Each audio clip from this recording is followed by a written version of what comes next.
No entardecer abafado de uma quarta-feira, 17 de abril de 1863, na fazenda Canavial, no interior do Maranhão, Chico Preto, um escravo de 35 anos, ergueu sua enxada. Não era para sulcar a terra, nem para colher o algodão. Era para romper a tirania.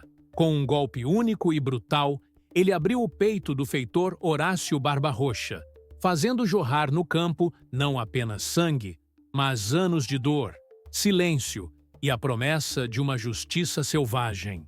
Chico Preto, o homem da roça, que dobrava a terra com o suor do corpo, mostrou ao mundo que havia limites para a crueldade e que a ferramenta de sua escravidão se tornaria, naquele momento, a espada de sua vingança. Mas antes de continuar, olá, meu amigo e minha amiga. Aqui é Bruno Henrique, narrador do Além da Escravidão. E hoje se prepare, porque você vai conhecer uma história antiga que vai mexer com seu coração. Antes de começarmos, inscreva-se no canal e me diga nos comentários de qual cidade você está nos ouvindo. Eu adoro saber até onde nossas histórias chegam. Prepare-se, porque a emoção começa agora. Chico Preto tinha 35 anos, mas seus olhos carregavam a idade de 1000 sóis. Trazido ainda menino da Guiné-Bissau para as terras inférteis do Maranhão, ele conhecia a lavoura como a palma de suas mãos calejadas. Desde a primeira brisa da manhã, quando o orvalho ainda cobria as folhas de algodão, até o pôr do sol que pintava o céu de laranja e roxo, Chico estava lá. Sua enxada era uma extensão de seu corpo. Ele não a usava, ele a sentia. Movia-a com uma precisão instintiva, abrindo sulcos perfeitos, capinando com uma eficiência que beirava a arte. Muitos feitores tentaram imitá-lo, mas nenhum jamais alcançou a mesma sincronia. A enxada de Chico era pesada, de cabo grosso e lâmina forjada no calor da forja da fazenda, mas em suas mãos ela era leve como uma pena. Era seu fardo, mas também sua única ferramenta, sua parceira silenciosa nas plantações da Fazenda Canavial. A Fazenda Canavial não era diferente de tantas outras naquele Brasil escravocrata. Seu dono, o coronel Eurico Brandão, um homem corpulento e de pouca fala, delegava toda a crueldade ao seu feitor-mor, Horácio, mas todos na fazenda o conheciam como Barba Roxa. Um homem de seus 40 anos, de barba ruiva que se tingia de roxo nas pontas, provavelmente pela tintura de urucum que usava para disfarçar o cheiro de suor e aguardente. Barba Roxa era a encarnação do mal para os escravizados. Seus olhos miúdos e azuis carregavam um brilho de prazer quando o chicote rasgava a pele, quando os gritos de dor ecoavam pelos barracões. Ele não apenas impunha a disciplina, ele se deleitava na humilhação, na quebra do espírito. Chico Preto, com sua força descomunal, era uma máquina de trabalho, mas sua quietude, sua dignidade inabalável, irritava Barba Roxa profundamente. O feitor via em Chico um desafio silencioso, uma resistência que o chicote, por mais que estalasse, não conseguia quebrar por completo. Ele sempre procurava um pretexto para humilhar Chico, para mostrar quem mandava. Mas havia uma luz na vida cinzenta de Chico. Uma luz chamada Jurema, jovem, de pele cor de café e sorriso, que transformava o dia mais árduo em um suspiro de esperança. Jurema não era apenas sua companheira, era a melodia que aquietava a tempestade em seu peito. Seus olhos brilhavam quando Chico voltava exausto da roça e suas mãos curavam os arranhões invisíveis da alma. Jurema estava grávida. O pequeno ventre arredondado era a promessa de um futuro, de um pedaço de humanidade que, talvez, pudesse ser deles.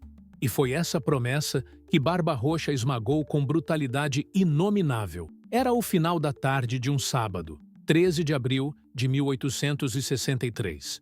O sol já pendia no horizonte, tingindo o céu de tons alaranjados sobre os campos de algodão.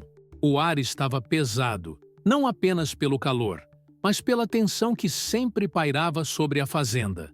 Chico e Jurema trabalhavam lado a lado, colhendo os últimos tufos de algodão da fileira. Jurema, com a barriga já proeminente, se movia com mais dificuldade, mas com a mesma dedicação. Barba Roxa surgiu do nada, como um fantasma maligno. Seu cavalo branco levantava poeira, e seu chicote sibilava no ar antes mesmo que ele descesse. "Parados aí, suas pragas!" berrou ele, a voz rouca de aguardente e malícia. Chico e Jurema congelaram, as cestas cheias de algodão balançando em suas mãos.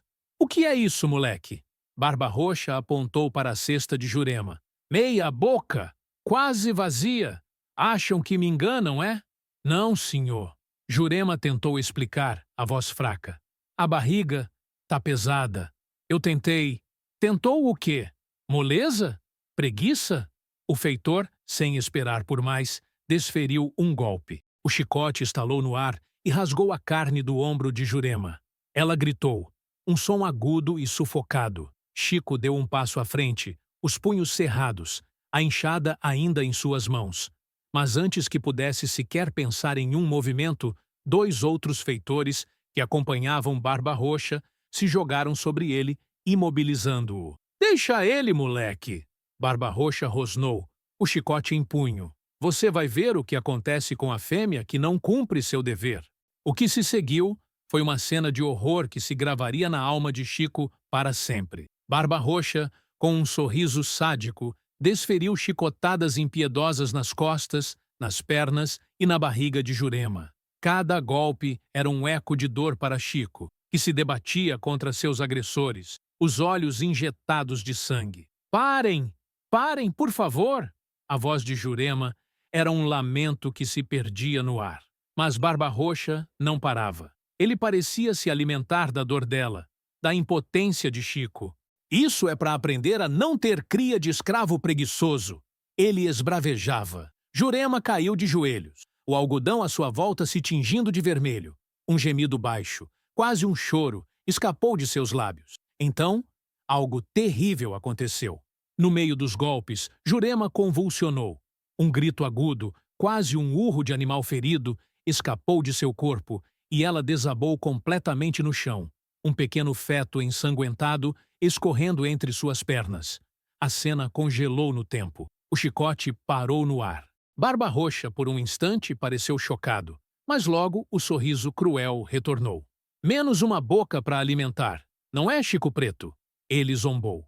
Os feitores soltaram Chico, que correu para Jurema, ignorando os gritos de Barba Roxa. Ele a segurou nos braços, o corpo trêmulo, o rosto pálido e manchado de lágrimas e sangue. O pequeno ser, que nunca respiraria o ar do Maranhão, estava ali, no algodão manchado. Chico sentiu a terra sob suas mãos, e naquele momento, a impotência se transformou em um ódio gélido e absoluto. Ele ergueu os olhos e encontrou o olhar debochado de Barba Roxa. Naquele final de tarde, com o corpo frágil e ensanguentado de sua Jurema em seus braços e o pequeno feto que nunca teve a chance de viver, Chico Preto não disse uma palavra. Mas sua alma, que por tanto tempo suportara o fardo da escravidão, estalou. Naquele instante, ele jurou, em silêncio, para a terra que testemunhava sua dor e para os ancestrais que o guiavam, que a mesma enxada que abria a terra para plantar, também abriria o peito do homem que destruiu sua vida e a de Jurema. O Maranhão, que lhe deu a vida de trabalho, agora exigia a vida de um algoz. A fazenda Canavial, um gigante adormecido sob o sol inclemente do Maranhão, era um microcosmo de sofrimento. A vida ali era ditada pelo ritmo cruel da cana e do algodão, pela exaustão que se acumulava nos ossos e pela violência que espreitava em cada sombra. De segunda a sábado, com o domingo apenas uma ilusão de descanso, a rotina começava antes mesmo do sol beijar o horizonte. Às 4h30 da manhã, o gongo de ferro ressoava, um som oco que arrancava os escravizados de um sono precário nos barracões úmidos e apertados da senzala. O cheiro de suor, terra e um medo constante permeava o ar. Era o cheiro da canavial. A alimentação era parca. Um angu ralo pela manhã, um pouco de farinha e carne seca, muitas vezes estragada, no almoço e jantar. A fome era uma companheira silenciosa, mas sempre presente, roendo as entranhas, esvaziando a força que o trabalho exigia sem piedade. Doenças como a disenteria, malária e tuberculose corriam soltas, ceifando vidas sem aviso. Um simples resfriado podia virar uma pneumonia fatal, sem médicos, sem remédios, apenas a fé em rezadeiras e as ervas da mata que alguns mais velhos conheciam. Chico Preto viveu essa realidade desde que seus pés tocaram a terra brasileira, aos 10 anos de idade. Ele se lembrava de sua mãe, seus olhos cheios de histórias da Guiné-Bissau, apagando-se dia após dia sob o peso do trabalho e da dor. Ele a viu ser enterrada em uma vala comum, um entre tantos, sem nome, sem reza. Essa imagem de sua mãe reduzida a nada além de terra forjou um silêncio em Chico, uma barreira impenetrável que o protegia do desespero absoluto.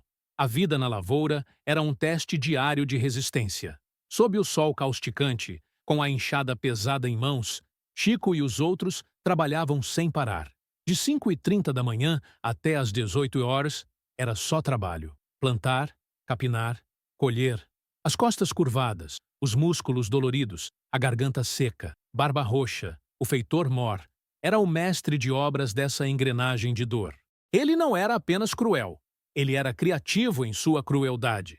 Lá pelo início de março de 1863, Barba Roxa inventou um novo castigo. Para os escravizados que não atingiam a cota diária de algodão, ele não apenas usava o chicote. Ele os forçava a passar a noite inteira, das 18h30 até a madrugada, sentados em um toco de madeira afiado, com as mãos amarradas nas costas e a cabeça presa numa canga. Os gritos dos punidos ecoavam pela senzala, um aviso constante. Além disso, ele tinha prazer em ver a desgraça. Em uma manhã de terça-feira, 26 de fevereiro de 1863, Chico testemunhou o feitor espancar um jovem escravo até a morte por derrubar um balde de água.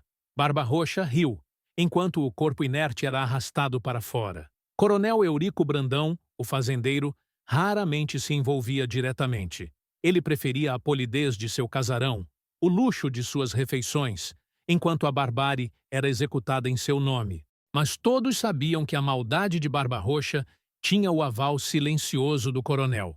As reclamações, quando ousavam surgir, eram recebidas com mais chicotadas e açoites no pelourinho, montado no centro do terreiro, para que todos vissem. Aquele pelourinho, madeiras brutas fincadas na terra, era um monumento à submissão. Mas, no meio dessa escuridão, Chico Preto era uma figura de força e um foco de dignidade. Sua habilidade com a enxada não era apenas produtividade, era uma forma de arte. Ele sabia onde a terra precisava ser mais solta, onde a semente se enraizaria melhor. No campo de algodão, ele se movia como uma sombra, a enxada um arco perfeito, os golpes fortes e ritmados. Outros escravizados o observavam com uma mistura de admiração e respeito. Ele era um farol. Mesmo em silêncio, sua presença era um lembrete de que a força interior podia sim resistir. Sua força física era lendária. Certa vez, em meados de janeiro de 1863, um tronco pesado de jaqueira caiu, prendendo a perna de um companheiro. Chico, com um grito gutural, ergueu o tronco sozinho, os músculos se contraindo sob a pele escura, salvando o homem. Sua resistência o tornava quase invencível aos olhos dos outros escravizados, uma rocha contra as ondas da opressão. Ele nunca se curvava, mesmo sob as piores ameaças. Ele recebia as punições com um olhar inabalável, uma quietude que irradiava desafio, o que irritava Barba Roxa ainda mais. Antes de Jurema, a vida de Chico era um ciclo de trabalho e resiliência. Ele sonhava com a liberdade, como todos. À noite, na senzala, enquanto os outros sussurravam lendas africanas ou rezavam para seus orixás, Chico pensava em como a vida poderia ser. Ele tinha visto outros tentarem fugir, serem capturados e trazidos de volta, mutilados, desfigurados. A fuga era um sonho distante e perigoso. Seu espírito, no entanto, nunca fora quebrado. Ele mantinha a chama da esperança acesa, mesmo que fraca, por meio de pequenos atos de rebeldia silenciosa. Um olhar de desprezo não percebido, Um trabalho feito com mais lentidão do que o normal, uma semente escondida. Mas Jurema havia plantado algo novo nele, a esperança de uma vida que fosse mais do que apenas sobrevivência. Um filho, um pequeno pedaço de si e dela, um futuro. Essa esperança se tornou seu calcanhar de Aquiles, sua única vulnerabilidade, e foi exatamente aí que Barba Roxa atacou. Não apenas o corpo de Jurema, mas a alma de Chico. A dor de ver seu amor e seu futuro serem destruídos naquele campo de algodão, na tarde de 13 de abril de 1863, foi o golpe final. Foi a gota d'água que transbordou o mar de silêncio e paciência de Chico. A dignidade inabalável se transformou em uma fúria fria e a paciência quase ilimitada, em uma sede de vingança que não poderia mais ser contida. A enxada, antes símbolo de seu trabalho e resistência silenciosa, agora sussurrava um novo propósito. Os dias que se seguiram à tragédia de Jurema e do pequeno que não nasceu foram marcados por um silêncio pesado na senzala. Chico Preto não chorava, não falava, não demonstrava nada, mas sua quietude era a de um vulcão adormecido, prestes a explodir. Por fora, ele continuava a mover a enxada nos campos de algodão, mas por dentro, algo se quebrou para ser refeito, mais duro, mais afiado. Naquela noite de 13 de abril de 1863, enquanto Jurema jazia febril e quase sem vida no barracão das mulheres, e o corpo do pequeno feto era discretamente levado, Chico sentiu um gelo no peito. Não era mais a dor da perda, mas a certeza inabalável de que Barba Roxa pagaria. A transformação não foi um grito, mas um sussurro sombrio na alma de Chico. Ele, o homem de poucas palavras, tornou-se um mestre na arte da dissimulação. Seus olhos, antes apenas profundos, ganharam um brilho calculista. Ele observava o feitor com uma atenção meticulosa, estudando seus hábitos, suas rotas, seus momentos de vulnerabilidade. Durante as longas horas de trabalho, enquanto a enxada cortava a terra, a mente de Chico traçava um mapa de vingança. A enxada, que sempre fora seu fardo e sua ferramenta de sobrevivência, agora era a arma escolhida para a justiça. Ele a sentia mais pesada, mais afiada, um prolongamento de sua fúria contida. A solidão de sua decisão, no entanto, era um peso. Chico sabia que um ato de tamanha proporção não poderia ser completamente solitário. Ele precisaria de olhos, de ouvidos, de braços, mesmo que indiretamente. Seu grupo não seria de um exército, mas de sombras, de corações feridos pela mesma crueldade. Ele pensou em quem, entre os escravizados, carregava cicatrizes tão profundas quanto as suas. Seus primeiros pensamentos foram para Mãe Candinha, a mais velha da senzala, curandeira e benzedeira, que conhecia as ervas da mata e os segredos do tempo. Mãe Candinha, aos 60 anos, era a memória viva da canavial, e seus olhos viram horrores demais. Ela havia perdido 2 filhos e um neto nas mãos de feitores brutais ao longo dos anos. Era uma mulher que falava pouco, mas seu olhar era um livro de sabedoria e dor. Para Chico, Candinha era a ponte com os ancestrais, a força espiritual. A segunda pessoa em que Chico pensou foi Zumbi. Não o lendário Zumbi, mas um jovem forte, de 22 anos, com a pele marcada por incontáveis chicotadas. Zumbi era conhecido por sua impetuosidade e sua fúria contida. Ele havia sido chicoteado cruelmente por Barba Roxa por tentar roubar um pedaço de carne para sua irmã doente. A cicatriz em suas costas ainda ardia. O jovem olhava para Chico com reverência, e Chico via nele o fogo que outrora o habitou. Zumbi era a força bruta, a lealdade inquestionável, a coragem de um leão. Por fim, ele pensou em Damião, o ferreiro da fazenda. Damião, de 50 anos, era um homem calado, cujas mãos forjavam o ferro para as ferramentas da fazenda e, ironicamente, para as correntes dos escravizados. Damião não havia sofrido tanto diretamente de Barba Roxa, mas a humilhação diária, a obrigação de forjar os instrumentos de sua própria opressão, o corroíam por dentro. Ele tinha um filho pequeno que ele via crescer na mesma escravidão. Damião era a inteligência, a astúcia, a capacidade de forjar o que fosse preciso. Ele tinha acesso a muitas ferramentas e conhecia a fazenda como ninguém. Chico sabia que a comunicação precisava ser sutil, quase telepática. Em 15 de abril, uma segunda-feira, 3 dias após a tragédia de Jurema, ele abordou Mãe Candinha. Não falou da vingança diretamente. Apenas sentou-se perto dela no terreiro, enquanto ela separava ervas para um chá. Mãe Candinha, disse Chico, a voz quase um sussurro. A terra tá cansada de tanto chorar. Candinha parou de mexer nas ervas, ergueu os olhos pesados e fitou Chico. Ela não perguntou o que havia acontecido, pois já sabia. A dor de Jurema, a perda, reverberavam por toda a senzala. E o que a terra cansada faz, meu filho? Ela perguntou, a voz grave. Ela cobra, respondeu Chico, o olhar fixo no horizonte. Ela cobra com sangue. Mãe Candinha assentiu lentamente.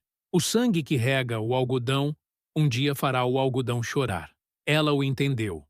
A decisão de Chico era a voz de todos os ancestrais. Ela seria a sentinela, a que guardaria o segredo e os passos da vingança. No dia seguinte, 16 de abril, terça-feira, ao final do dia de trabalho, Chico encontrou Zumbi na fila do angu. Zumbi parecia ainda mais sombrio do que o usual. Zumbi, Chico chamou, sua voz baixa. O jovem se virou, os olhos cheios de cansaço. Você se lembra do cheiro do chicote de barba roxa? Chico perguntou sem rodeios. Zumbi estremeceu, sua mão instintivamente tocando as cicatrizes nas costas. Lembro, Chico. Arde na alma. E se esse cheiro pudesse virar pó? Chico continuou, seu olhar intenso. Você estaria pronto para ajudar a varrer? Zumbi hesitou por um momento, compreendendo o que Chico estava insinuando. A vingança. Seus olhos se acenderam com um fogo há muito tempo abafado. Eu varro, Chico. Com minhas próprias mãos, eu varro. Zumbi era a força que, se preciso, abriria caminho. Damião foi o mais difícil. Chico sabia que o ferreiro era cauteloso. Em 17 de abril, uma quarta-feira, no mesmo dia em que ocorreria a vingança, mas pela manhã, Chico foi até a forja, sob o pretexto de pedir para afiar sua enxada, embora ela já estivesse mais do que afiada. Damião, Chico disse, entregando a enxada. Essa ferramenta já me deu muito calo, mas hoje ela precisa cortar mais fundo do que a terra. Damião pegou a enxada, sentindo o peso e a lâmina afiada. Ele olhou para Chico, para a intensidade nos olhos do homem. Cortar o quê, Chico? A raiz do mal, Chico respondeu, sua voz firme. A raiz que envenena tudo. Você está disposto a ajudar a arrancar essa raiz? Damião olhou para o fogo da forja, para o ferro em brasa. Pensou em seu filho, pensou nas correntes que era forçado a fazer. Ele sabia que o que Chico pedia era a morte. Era a rebelião. Lentamente, ele assentiu. Minhas mãos forjaram correntes. Podem forjar a liberdade. Damião seria a inteligência prática, o olho para o plano. Assim, em sussurros e olhares carregados de significado, o pequeno grupo da vingança foi formado. Não havia um juramento verbal explícito, mas um pacto de sangue selado pela dor compartilhada. A transformação de Chico Preto não foi apenas a decisão de matar, foi a decisão de liderar, de ser a voz silenciosa da justiça que há muito era negada. Ele, o homem que sempre dobrou a terra, agora planejava dobrar o destino. A enxada não era mais apenas uma ferramenta, era uma promessa. Era o instrumento do acerto de contas. A noite de 16 de abril de 1863 caiu sobre a fazenda canavial, trazendo consigo não o descanso, mas a efervescência de um plano meticuloso. No interior da senzala, sob a luz tremeluzente de uma lamparina improvisada, Chico Preto, Mãe Candinha, Zumbi e Damião se reuniram. Era uma conspiração silenciosa, cada palavra pesada com a ameaça da morte, mas também com a promessa de uma justiça há muito tempo adiada. Amanhã? Chico sussurrou, a voz grave. Será o dia. Mãe Candinha, com os olhos fixos no chão, acenou. Ela já havia consultado os búzios, os orixás. Aquele era um dia de cobrança, um dia em que a terra clamaria. Damião? O ferreiro já tinha sua parte. A enxada, disse ele, estendendo a ferramenta que antes Chico havia trazido. A lâmina, antes robusta e larga, fora cuidadosamente lixada e afiada, sua borda cintilando perigosamente na penumbra. Parecia mais uma espada de cabo curto do que uma ferramenta de lavoura. Cortei um pedaço do cabo também, para ficar mais equilibrada na mão. E lixei a lâmina, Chico. Tá mais leve, mais rápida. Vai cortar como manteiga. O plano de Chico não era complexo. Não envolvia uma rebelião em massa que, ele sabia, seria suicida. Era um plano preciso, cirúrgico, focado em um único alvo: Horácio Barba Roxa. Ele havia observado o feitor por semanas, cada passo, cada vício. Barba Roxa tinha o hábito de inspecionar os campos de algodão sozinho no final da tarde, por volta das 17h30, quando o sol começava a se pôr e a maioria dos escravizados já estava a caminho da senzala. Despreocupado, arrogante e, muitas vezes, embriagado pela cachaça que bebia escondido. Esse era o momento. O campo de algodão, Chico explicou, a voz baixa. O mesmo onde Jurema caiu. Será lá. A escolha do local não era acaso. Era uma declaração.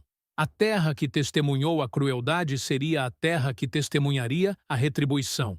Zumbi, com os olhos brilhando, perguntou: E nós, Chico, o que fazemos? Vocês estarão no lugar de sempre, Chico respondeu, fitando cada um. Mãe Candinha, você, como sempre, estará no barracão das mulheres, cuidando de Jurema e das crianças, de olho em qualquer movimento fora do comum na Casa Grande. Se o alvoroço começar mais cedo, me avise. Se demorar, avise que a noite vai ser longa. Candinha assentiu, sua função crucial para o sigilo da operação. Ela seria os olhos e ouvidos na senzala. Zumbi, continuou Chico, você, como todos os dias, vai estar na fila do aguapé com os outros, voltando do campo, mas seus olhos estarão em Barba Roxa. Ele sempre passa pelo caminho do eucalipto antes de entrar na Casa Grande. Se ele não aparecer no tempo de sempre, por volta das 18h, quando o sino tocar para o jantar, você vai alertar Damião. Isso é um sinal. Zumbi sentiu a responsabilidade em seus ombros, um peso que não o oprimia, mas o enchia de um novo propósito. E Damião? Chico disse, virando-se para o ferreiro. Se Zumbi alertar, ou se o plano demorar mais do que o esperado, você tem que estar pronto. Suas mãos, que forjaram a lâmina da enxada, também forjarão um caminho. Você vai ter as portas dos barracões prontas para, se for preciso, serem abertas com um único golpe de marreta. E a carroça de feno. Ela tem que estar pronta, escondida, na beirada da mata. Caso haja necessidade de um escape. Damião assentiu, compreendendo as implicações. Eles estavam preparados para o pior, mas esperavam o melhor desfecho para o plano de Chico. A logística era simples, mas dependia da precisão de Chico e da distração dos outros. Às 17h, no dia 17 de abril, Chico se certificaria de ser o último nos campos de algodão. Seu pretexto seria terminar uma fileira difícil, algo que Barba Roxa apreciaria, pois mostrava dedicação. Ele se posicionaria no meio dos algodoeiros, em um ponto estratégico onde a vegetação era mais densa, oferecendo cobertura. Ali, ele esperaria. Às 17h30, como de costume, Barba Roxa apareceria. Caminharia lentamente, talvez chicoteando um pé de algodão, olhando o trabalho, desfrutando de seu poder solitário. Ele não esperaria uma emboscada. Ele não esperaria que a enxada, a ferramenta de sua tirania, se voltasse contra ele. Chico mentalizou o movimento. Erguia a enxada acima da cabeça, como um raio que rasga o céu, não para desferir um golpe na terra, mas para romper a carne do feitor. A lâmina afiada penetraria no peito, um som úmido e gutural, a vida esvaindo-se no chão. A vingança seria rápida, limpa e carregada de uma simbologia brutal. O mesmo instrumento que o aprisionava o libertaria. O mesmo solo que o viu sofrer veria a retribuição. Era um plano que dependia não da força bruta de muitos, mas da coragem calculada de um só homem e da lealdade silenciosa de poucos. Não era um ato de fúria descontrolada, mas uma estratégia gestada na dor, na observação e na necessidade visceral de justiça. A meticulosidade estava na precisão do momento, na escolha da arma, no silêncio da execução e na compreensão dos hábitos do algoz. Eles eram as sombras de uma fazenda, e na escuridão que se aproximava, eles teceriam a teia da vingança. O plano mestre de Chico Preto não era para fugir, nem para iniciar uma revolta armada naquele momento. Era para cortar a cabeça da serpente e, assim, inspirar um novo tipo de medo nos opressores e uma nova esperança nos oprimidos. O dia 17 de abril de 1863 amanheceu como tantos outros no Maranhão, com o sol a pino, prometendo um calor escaldante e um trabalho extenuante. Mas, para Chico Preto e seus poucos confidentes, aquele não era um dia comum. Era o dia da cobrança. Uma tensão quase palpável pairava sobre a senzala e os campos, invisível aos olhos dos opressores, mas sentida por cada um que sabia do plano. Chico, por fora, era o mesmo Chico. Seus movimentos com a enxada eram fortes e rítmicos, sua expressão impassível. Ninguém, nem mesmo os feitores mais desconfiados, poderia imaginar a tempestade que se agitava em seu peito. Mas, se olhassem de perto, veriam um brilho incomum em seus olhos, uma determinação de aço. Ele trabalhava, colhia algodão, mas seus olhos, como os de um caçador, não perdiam um movimento de barba roxa. O feitor, alheio ao destino que o aguardava, seguia sua rotina de crueldade e ócio. Naquela manhã, por volta das 9h30, ele chicoteou um velho escravo que tossia sem parar, acusando-o de fingir doença. Os gritos do velho ecoaram, e o ódio de Chico por Barba Roxa solidificou-se ainda mais. Era o lembrete constante do porquê ele estava fazendo aquilo. A face de Jurema, pálida e ensanguentada, passava como um filme em sua mente.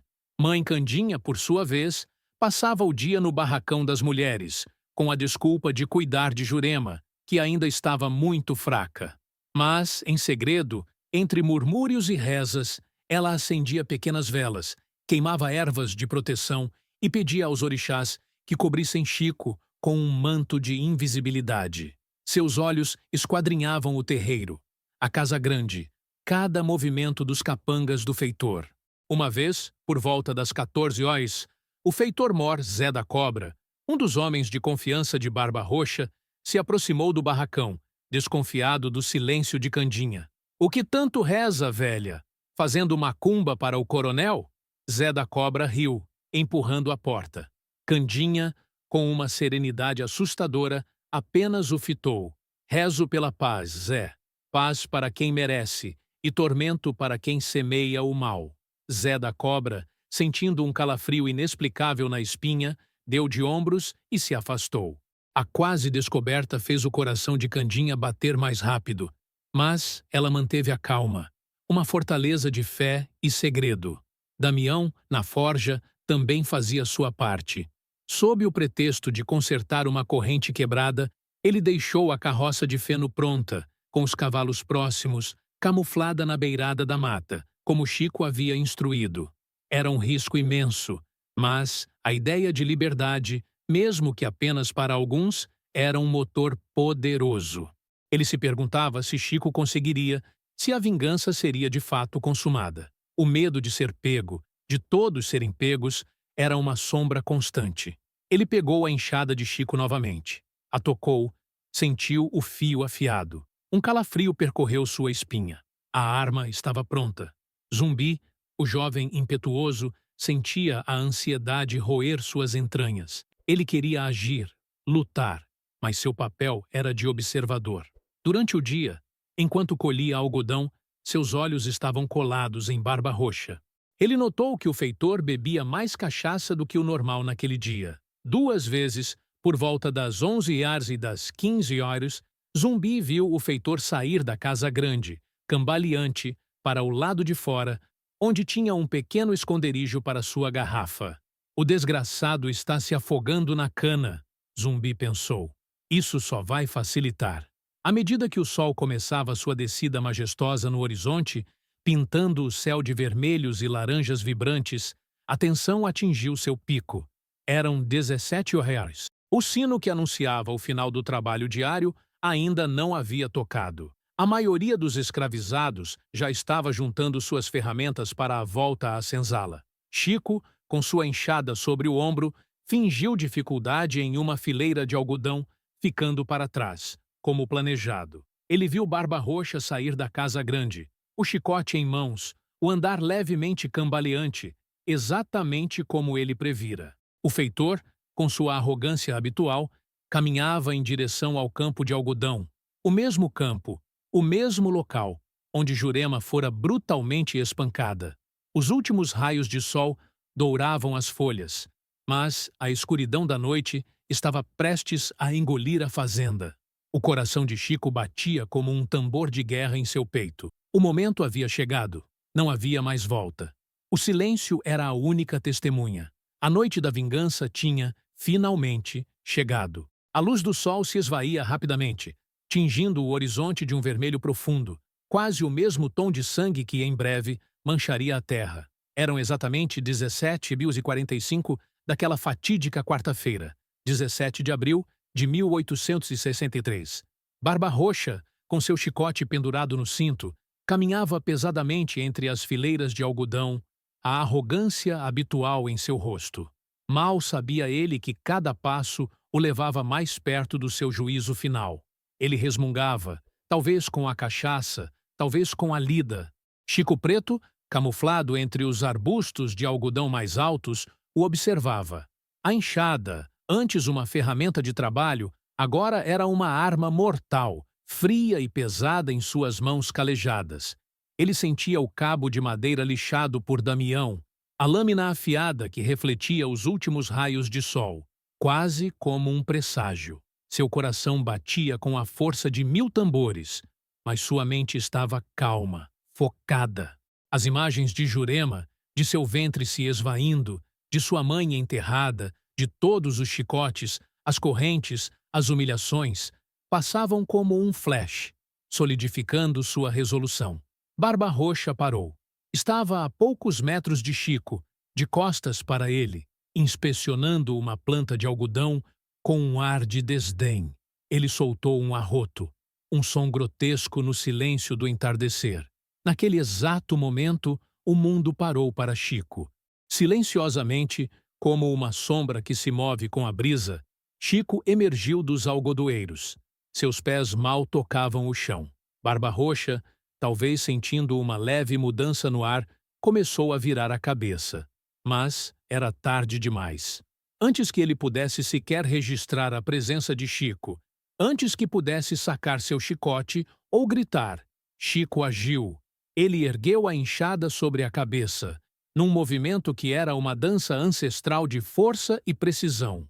Não havia hesitação, não havia raiva cega, apenas a execução fria de uma justiça inevitável. A ferramenta subiu ao ponto mais alto, como se fosse desferir um golpe na própria terra, na plantação. Mas, em vez de golpear o solo, Chico desceu a enxada com uma força colossal. A lâmina, afiada como navalha por Damião, visou com precisão mortal o centro do peito do feitor. Tuac! O som foi abafado, úmido e gutural, um som que a terra guardaria para sempre. A lâmina da enxada penetrou profundamente na carne, rompendo costelas, perfurando o coração. Barba Roxa soltou um grito, mas era um som cortado, uma exclamação de surpresa e dor que se transformou em um gorgolejar sufocado. Seus olhos, antes cheios de arrogância, arregalaram-se em terror e incompreensão. Ele tentou levar as mãos ao peito, ao instrumento fincado em seu corpo, mas seus movimentos eram lentos, descoordenados. O chicote, símbolo de sua tirania, caiu de sua mão inerte, sem poder algum. O sangue jorrou, quente, vivo, manchando o algodão branco que cobria o campo. Vermelho contra o branco, um espetáculo macabro de justiça. Barba Roxa cambaleou para trás, os olhos fixos em Chico, uma mistura de ódio e pânico em seu olhar moribundo. Ele tentou falar, mas apenas um fio de sangue escorreu pelos lábios. Seu corpo se contorceu em um espasmo final, um grito silencioso. E então, ele caiu. Caiu de joelhos no mesmo campo onde ele havia se deleitado com a dor dos outros, onde Jurema havia perdido seu filho. Caiu de bruços, a enxada ainda fincada em seu peito, como um marco sinistro. Chico Preto, ofegante, com a enxada ainda em suas mãos, assente vibrar com o último suspiro do feitor. Seus olhos observavam a vida esvair-se dos olhos do seu algoz. Não havia triunfo em seu rosto, não havia alegria. Apenas uma quietude profunda, uma sensação de alívio que era quase estranha, como se um peso de anos tivesse sido finalmente retirado de seus ombros. O silêncio voltou a reinar no campo de algodão, agora quebrado apenas pelo canto distante dos grilos e pelo balançar das folhas. Barba Roxa jazia inerte, o sangue manchando a terra e o algodão. A justiça havia sido servida, não pela lei dos homens, mas pela lei da terra, pela lei da vingança de um escravo. O feitor que se deleitava em abrir a pele dos outros com o chicote, teve seu próprio peito aberto pela ferramenta de seu oprimido, uma justiça brutal, poética e inesquecível. Chico permaneceu ali por um momento, a respiração pesada, a enxada pesada. A imagem de Jurema, agora não mais pálida e ensanguentada, mas sorrindo, atravessou sua mente. Ele finalmente a havia vingado. Ele havia vingado a todos. O que viesse a seguir, ele estava pronto. O último raio de sol havia mergulhado no horizonte, e a fazenda canavial estava envolta na penumbra da noite de 17 de abril de 1863. Chico Preto, com o peito ofegante, retirou a enxada do corpo inerte de Barba Roxa. O peso da ferramenta em suas mãos agora não era apenas o peso do trabalho, mas o peso de uma vida tomada, de uma promessa cumprida. Não havia mais volta. Ele olhou para o corpo do feitor, depois para o céu noturno, e então, com passos firmes, começou a correr em direção à senzala. Seus movimentos eram urgentes, mas silenciosos. O plano, embora centrado na morte de Barba Roxa, tinha uma segunda parte: a fuga. Como instruído, Zumbi já estava na fila do angu, observando. Quando o sino das 18 horas tocou, anunciando o jantar e o fim da jornada, e Barba Roxa não apareceu para a inspeção final. Zumbi soube. O sinal. Ele trocou um olhar rápido com Damião, que estava mais à frente na fila. Damião, o ferreiro, sentiu um arrepio na espinha. Era real. Chico havia conseguido. Sem dizer uma palavra, Damião se afastou da fila, o coração martelando no peito, e correu para os barracões da senzala. Com uma marreta que ele havia escondido, ele começou a arrebentar os cadeados das portas. O som estrondoso dos ferros se quebrando ecoou na noite. Os escravizados, inicialmente assustados, perceberam o que estava acontecendo. Libertação! Chico conseguiu! Barba Roxa está morto! Zumbi gritou, sua voz se elevando acima do burburinho. A notícia se espalhou como fogo. Medo, desconfiança, mas também uma esperança selvagem acendeu nos olhos dos escravizados. Homens, mulheres e crianças saíram de seus barracões, olhares fixos em Damião, depois em Chico Preto, que chegava, a enxada sobre o ombro, o olhar inabalável. Barba Roxa pagou! Chico gritou. Sua voz, antes sussurrada, agora ressoava com a força de um trovão. Quem quiser a liberdade, venha comigo. Quem quiser ficar, que seja escravo para sempre. A escolha foi imediata para muitos. O medo dos senhores era grande, mas a promessa de liberdade, agora que o terror de Barba Roxa havia sido quebrado, era maior.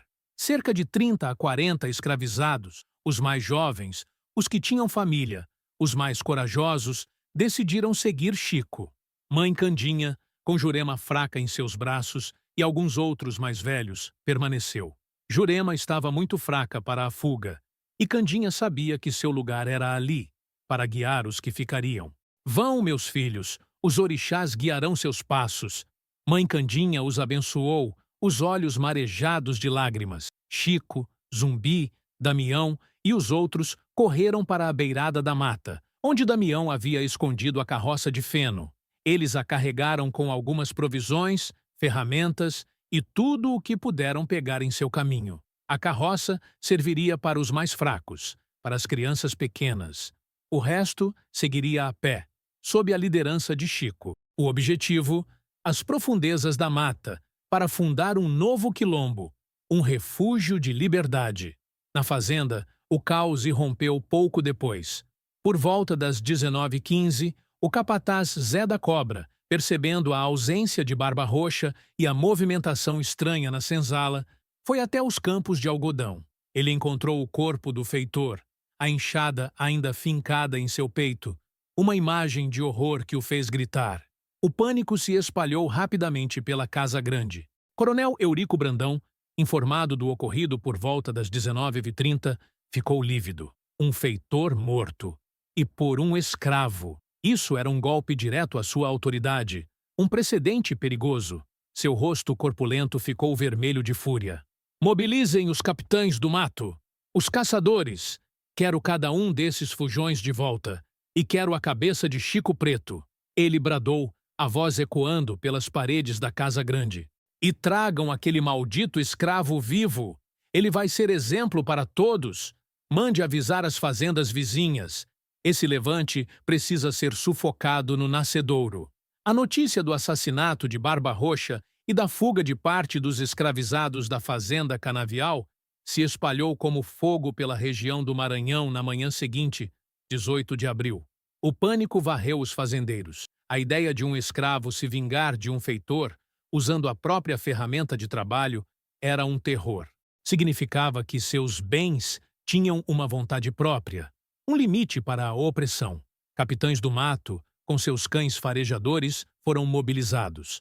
Caçadores experientes foram contratados.